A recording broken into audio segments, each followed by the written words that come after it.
Durante décadas, México lloró la pérdida de un ídolo. Hoy un testimonio familiar vuelve a abrir preguntas que nunca fueron respondidas. No son acusaciones, son piezas sueltas de una historia que muchos prefirieron dejar en silencio. ¿Qué ocurrió realmente y por qué tantos salieron beneficiados? Antes de continuar, deja tu like, suscríbete al canal, activa la campanita y escribe en los comentarios desde qué ciudad y país nos estás viendo. Y quédate hasta el final porque la última revelación te va a dejar impactado. México no amaneció normal ese día, amaneció en silencio, como si algo invisible hubiera detenido el pulso del país. La noticia corrió antes que los periódicos, pasó de boca en boca, de radio en radio, de casa en casa, y en cuestión de horas ya no era solo la muerte de un cantante, era una herida colectiva. Fábricas paradas, comercios cerrados, calles llenándose de gente que no se conocía pero lloraba junta. Porque Pedro Infante no era un artista más, era la voz que acompañaba el trabajo, el rostro que entraba a las casas por el cine, el hombre que representaba al pueblo cuando el pueblo casi nunca era representado. Por eso, el dolor fue inmediato y masivo. Hombres adultos llorando sin vergüenza, mujeres gritando su nombre como si se hubiera ido alguien de la familia. Niños preguntando por qué todos estaban tristes. El país entero caminando detrás de una caja cerrada. Porque eso fue lo que se mostró, una caja, no un cuerpo, no un rostro, no una despedida real, solo una certeza impuesta. Pedro ha muerto. Y cuando una nación entera acepta algo sin verlo, no es porque no quiera mirar, es porque confía, porque necesita creer, porque el dolor no deja espacio para dudar.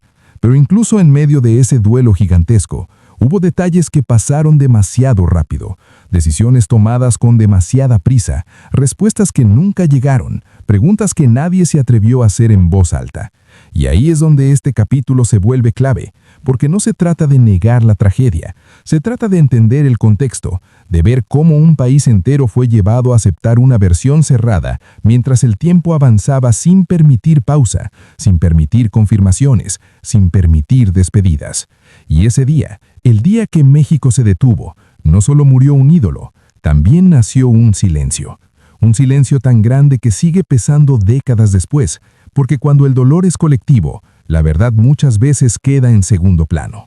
Y ese es el punto exacto donde esta historia comienza de verdad. Cuando una muerte no deja un cuerpo reconocible, lo que queda no son certezas, son sustitutos. Y en esta historia, todo se sostuvo sobre eso, sobre dos objetos convertidos en anclas de una verdad oficial, porque no hubo rostro, no hubo manos, no hubo una despedida que cerrara el círculo. Hubo fuego, restos irreconocibles y una prisa que no dio espacio a preguntas, y entonces esos dos objetos pasaron a ocupar el lugar de todo lo demás. Se transformaron en identidad, en prueba, en punto final. Y el país entero aceptó que eso bastaba, porque necesitaba hacerlo, porque el dolor no permite dudas largas, porque cuando un ídolo cae, la gente quiere cerrar la herida rápido, aunque sea con una explicación incompleta. Pero aquí aparece el vacío, el espacio que no se llenó con información clara, el hueco que queda cuando nadie puede mirar y confirmar con sus propios ojos. Porque una cosa es creer y otra muy distinta es saber. Y entre esas dos cosas existe una zona gris que cuando no se explica, se convierte en terreno fértil para el misterio, para las preguntas que regresan una y otra vez. ¿Por qué solo eso sobrevivió? ¿Por qué no hubo verificación directa? ¿Por qué todo se resolvió con tanta rapidez? Y no se trata de afirmar nada, se trata de entender cómo funciona el silencio. Porque el silencio no siempre es ausencia de palabras. A veces es una decisión, a veces es una prisa que no se justifica, a veces es cerrar antes de tiempo. Y ese vacío no desaparece con los años. Al contrario, se agranda, se vuelve incómodo, empieza a pesar más que los objetos. Porque los objetos pueden cambiar de manos, pueden moverse, pueden colocarse, pero el vacío no. El vacío permanece, y ese vacío es el que conecta este capítulo con todo lo que viene después. Porque cuando una historia se sostiene sobre tan poco, no importa cuántas veces se repita, siempre habrá alguien que se pregunte si realmente eso fue todo. Y en ese espacio exacto entre dos objetos y demasiadas preguntas, es donde esta historia deja de ser solo una tragedia y empieza a convertirse en algo mucho más inquietante. Toda gran historia de caída empieza igual. no con una amenaza, sino con una mano extendida, con una ayuda que llega en el momento justo. Y eso es lo que hace que esta revelación sea tan inquietante. Porque no hablamos de un enemigo visible, hablamos de alguien que entró a la vida de Pedro como benefactor, como solución, como respuesta a todo. Alguien que no apareció con violencia, sino con regalos, con oportunidades, con facilidades que parecían imposibles para la época. Autos, contactos, contratos, acceso, todo fluyendo sin preguntas, sin explicaciones claras. Y ahí está la primera señal, que casi siempre se ignora, cuando alguien lo da todo sin pedir nada visible a cambio. Lo que está construyendo no es gratitud, es dependencia. Poco a poco cada decisión empezó a pasar por esa figura. Los contratos, el dinero, las propiedades, los movimientos, no de manera abrupta, sino gradual, casi invisible, porque el control más efectivo no es el que se impone, es el que se normaliza. Pedro seguía siendo el ídolo, seguía cantando, filmando, volando, pero detrás de esa imagen pública había otra realidad, en la que cada papel firmado, cada bien adquirido, cada ingreso generado pasaba primero por manos ajenas, y cuando alguien controla el flujo, controla el destino. Lo más peligroso no es que Pedro confiara, lo peligroso es que no sintiera la necesidad de desconfiar, porque estaba ocupado siendo quien todos esperaban que fuera, el símbolo, el héroe, el hombre alegre, mientras otros organizaban su vida como si fuera un tablero. Y aquí aparece la pregunta clave que este capítulo deja flotando. ¿Quién gana más con un ídolo vivo? ¿Y quién gana más con un ídolo fuera del camino? Porque cuando llega el momento crítico, cuando todo se acelera demasiado rápido, es imposible no mirar hacia esa figura que siempre estuvo ahí, sonriendo, resolviendo, manejando, y preguntarse si realmente era un aliado o si desde el inicio estaba esperando el día en que todo ese control absoluto se transformara en beneficio definitivo, porque cuando alguien lo controla todo, también controla el final. Hay historias que no se vuelven peligrosas por ser públicas, sino precisamente por lo contrario, por existir en voz baja, por moverse en pasillos cerrados, por involucrar a personas para las que el escándalo no es una vergüenza, sino una amenaza al control. Y eso es lo que convierte este episodio en uno de los más delicados de toda la historia, porque aquí no hablamos de un romance común, hablamos de una versión que conecta al ídolo del pueblo con círculos donde el error no se perdona, donde la imagen lo es todo y donde el silencio es una herramienta de poder. Según el testimonio familiar, que surge décadas después, hubo un vínculo que nunca debió existir. Encuentros discretos, miradas que no podían ser vistas, una relación que avanzó en la sombra, porque la luz habría destruido a más de uno. Y cuando una historia así involucra belleza, fama y poder político, deja de ser asunto personal y se convierte en problema de Estado. Porque el poder no reacciona como una persona herida, reacciona como una estructura que protege su nombre, su linaje y su dominio. Aquí lo importante no es confirmar ni negar, es entender el contexto. México de los años 50, un país donde lo que debía desaparecer simplemente desaparecía, sin comunicados, sin explicaciones, y en ese escenario, cualquier vínculo considerado inapropiado se transformaba en una afrenta imperdonable, una humillación que no podía salir a la luz, y cuando algo así ocurre, no se responde con palabras, se responde con consecuencias.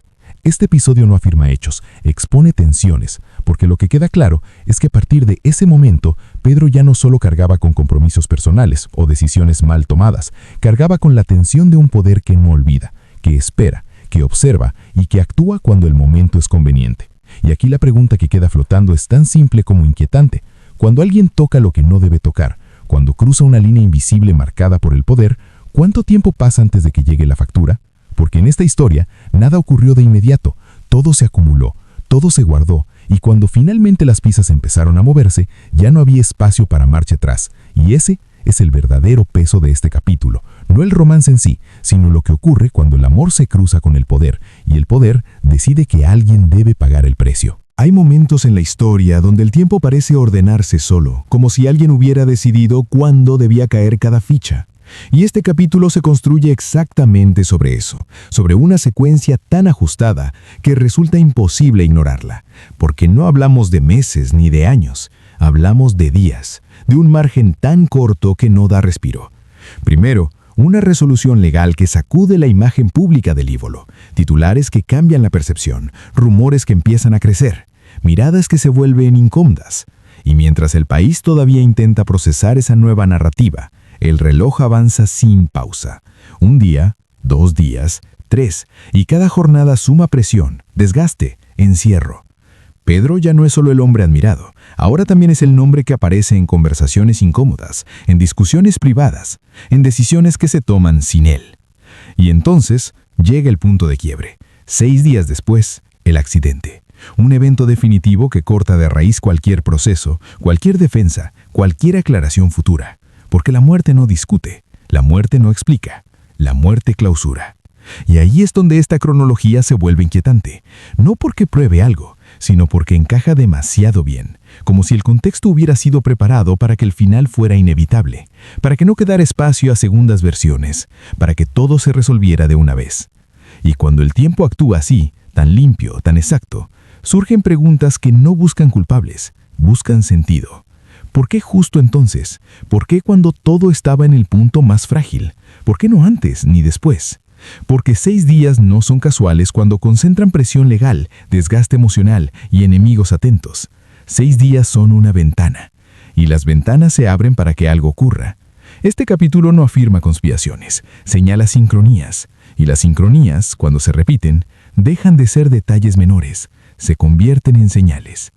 Y lo más inquietante es que una vez que el accidente ocurre, todo lo anterior pierde importancia pública. Nadie vuelve a hablar de procesos, de resoluciones, de consecuencias legales. Todo queda sepultado bajo el duelo nacional. Y así, en solo 6 días, una historia compleja se transforma en una tragedia simple, aceptable, cerrada.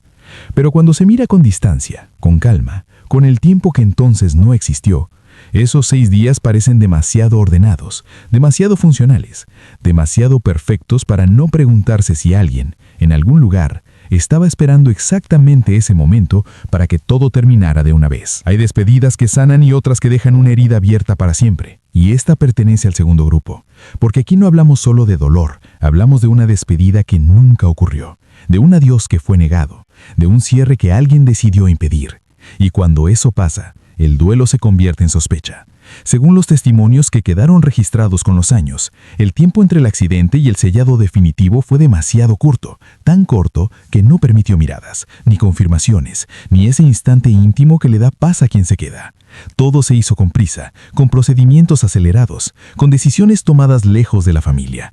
Y esa prisa es el centro de esta revelación, porque no hay razón emocional para apurarse cuando el país entero está de luto. No hay urgencia humana para cerrar, cuando lo único que queda es permitir una última certeza. Pero aquí, la certeza fue reemplazada por una orden implícita. No mirar, no preguntar, no tocar, aceptar. Y cuando una despedida se vuelve prohibida, el silencio deja de ser respeto y se transforma en barrera. Una barrera que protege algo o alguien. Este capítulo no necesita inventar nada para incomodar, porque la incomodidad nace de la imagen misma. Un ataúd cerrado antes de tiempo, un entorno controlado, explicaciones que no llegan, y una persona cercana que insiste durante años en la misma pregunta sin recibir jamás una respuesta. ¿Por qué no pude ver? Porque cuando el amor pide confirmación y se le responde con metal sellado, algo se rompe para siempre. Y ese quiebre no solo afecta a quien se despide, se proyecta hacia el público, hacia la memoria colectiva, hacia una historia que deja de ser clara. Este momento marca un antes y un después, porque desde aquí, todo lo que sigue se construye sobre una ausencia. No la ausencia del ídolo, sino la ausencia de una prueba definitiva. Y cuando el último gesto humano es negado, cuando el adiós es reemplazado por un procedimiento frío, lo que queda no es paz. Es una pregunta que atraviesa décadas. Una pregunta simple, pero imposible de borrar. ¿Qué había ahí dentro que no podía ser visto? Y mientras esa pregunta siga viva, esta revelación seguirá siendo una de las piezas más inquietantes de toda la historia. Las historias verdaderamente inquietantes no terminan con un entierro, terminan cuando algo reaparece sin explicación. Y eso es exactamente lo que ocurre aquí, porque décadas después del accidente, cuando el dolor ya se había convertido en memoria y la figura del ídolo pertenecía al pasado, surge un hombre que rompe la línea del tiempo. No aparece con escándalo ni con anuncios grandilocuentes, aparece cantando en espacios pequeños, lejos de los reflectores principales, pero lo que provoca no es nostalgia, es desconcierto, porque no se trata solo de una voz parecida, ni de un gesto ensayado, se trata de una presencia que despierta algo difícil de describir, como si la imagen conocida hubiera envejecido fuera de cámara y regresara sin pedir permiso. Y lo que convierte esta revelación en algo perturbador no es la parecida, es la reacción, o mejor dicho, la falta de ella, porque cuando se le pregunta directamente quién es, no se apresura a desmentir, no corta el mito, no se protege de la comparación, simplemente deja que la duda respire, y ese silencio voluntario pesa más que cualquier afirmación, porque un imitador común necesita aclarar, necesita marcar distancia, necesita decir «no soy». Pero aquí eso no ocurre, y cuando el silencio se repite una y otra vez frente a cámaras, frente a preguntas claras, deja de ser casualidad y se convierte en elección, una elección que alimenta el misterio y lo mantiene vivo. Además, hay un detalle que vuelve todo más inquietante: el momento en que aparece, cuando ciertas figuras de poder desaparecen definitivamente del escenario, cuando el tiempo parece cerrar un ciclo, y entonces este hombre surge como una sombra tardía, no para gritar una verdad, sino para sugerirla sin palabras. Este capítulo no afirma identidades, ni confirma imposibles, plantea algo más poderoso: la persistencia de una duda que se niega a morir. Porque mientras alguien pueda ver ese rostro, escuchar esa voz y recordar el pasado, la historia nunca quedará completamente cerrada. Y quizá ese sea el punto más incómodo de todos, que a veces no hace falta decir «soy», basta con no decir «no» para que una pregunta sobreviva durante décadas. Cuando una historia es falsa de verdad, suele morir sola, se desarma con el tiempo, se contradice, pierde fuerza. Pero aquí ocurrió lo contrario. Pasaron los años, cambiaron las generaciones, murieron testigos, y aún así el silencio siguió intacto, compacto, sin grietas públicas. Y eso es lo que convierte este capítulo en una pregunta incómoda, más que en una acusación. Porque nadie necesita censurar lo que no representa un riesgo. Nadie necesita ignorar lo que no puede crecer. Y sin embargo, cada vez que alguien rozó este tema, la respuesta fue la misma: evasión, archivo, indiferencia oficial. Como si la mejor forma de manejarlo fuera fingir que no existe. Y ese patrón se repite en demasiados frentes: investigaciones que no avanzan, documentos que no se explican, testimonios que quedan flotando sin réplica directa. No para desmentirlos con pruebas, sino para desgastarlos con el tiempo. Este capítulo no busca señalar culpables, busca entender una dinámica, porque el silencio también comunica, y a veces comunica más que 1000 declaraciones. Comunica miedo, comunica conveniencia, comunica poder. Porque cuando algo es mentira y no hay nada que perder, se desmiente de frente, se muestra, se aclara, se cierra. Pero cuando se opta por callar, por dejar que el rumor sobreviva sin tocarlo, es válido preguntarse qué se protege.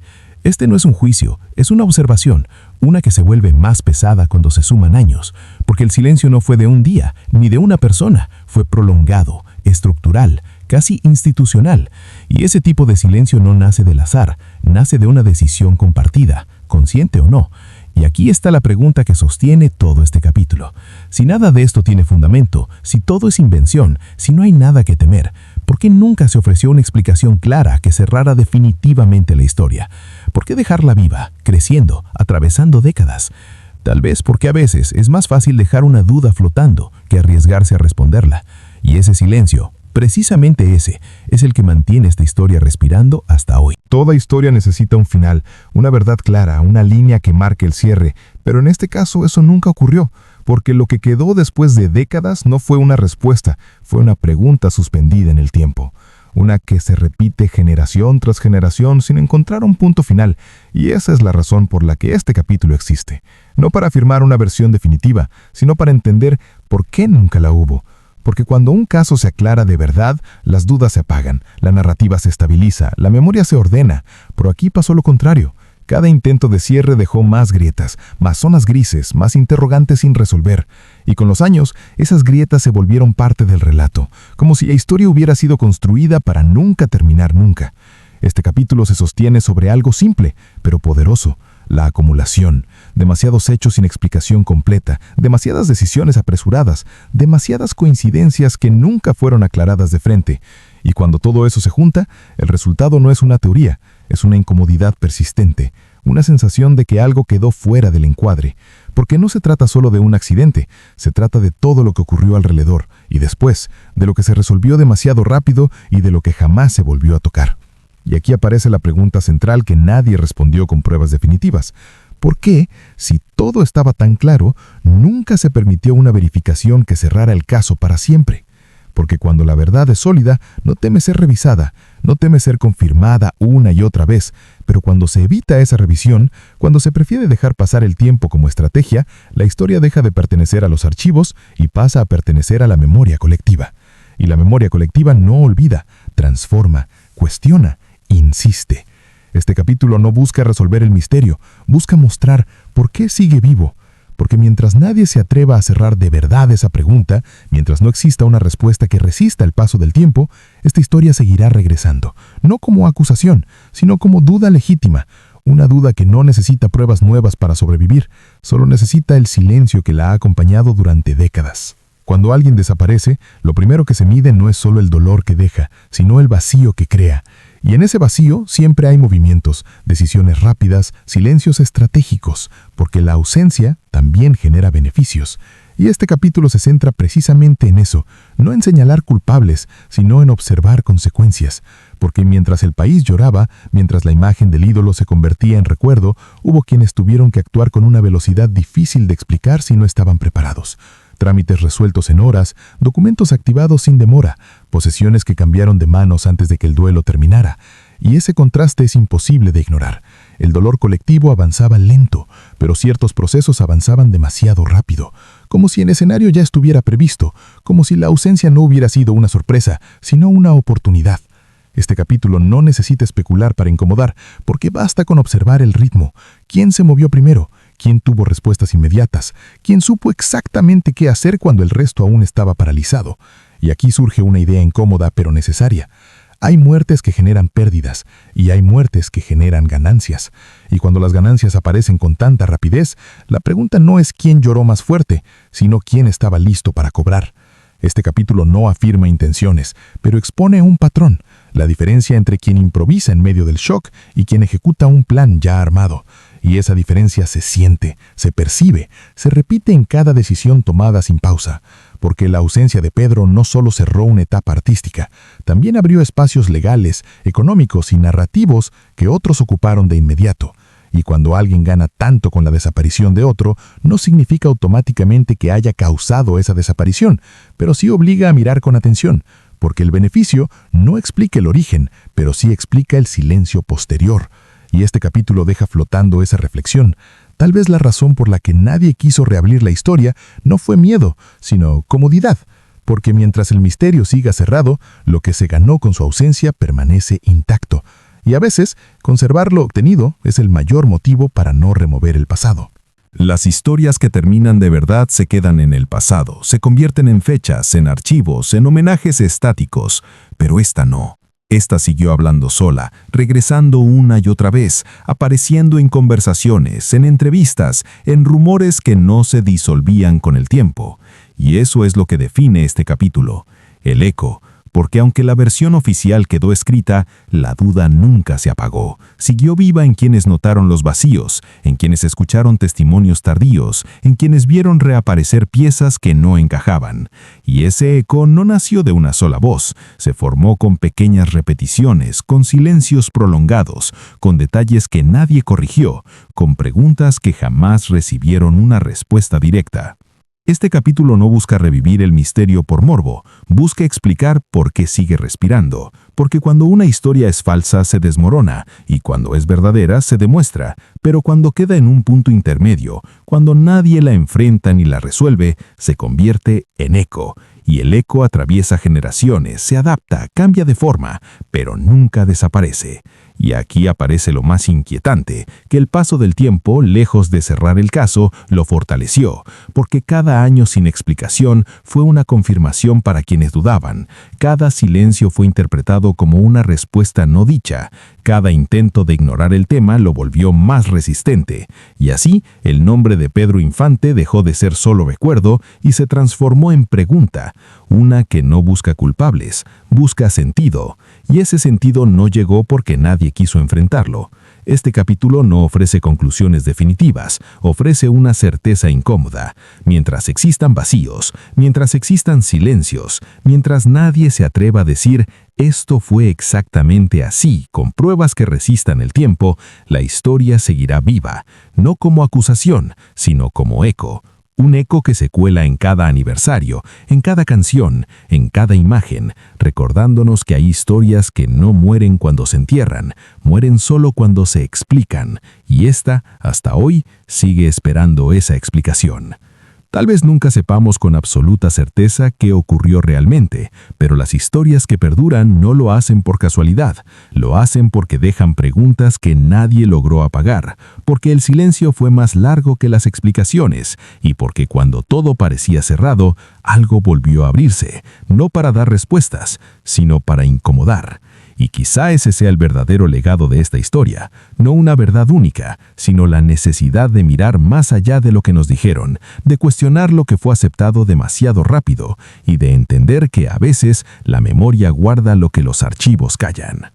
Si este video te hizo reflexionar, deja tu like, suscríbete al canal y activa la campanita para no perderte las próximas historias.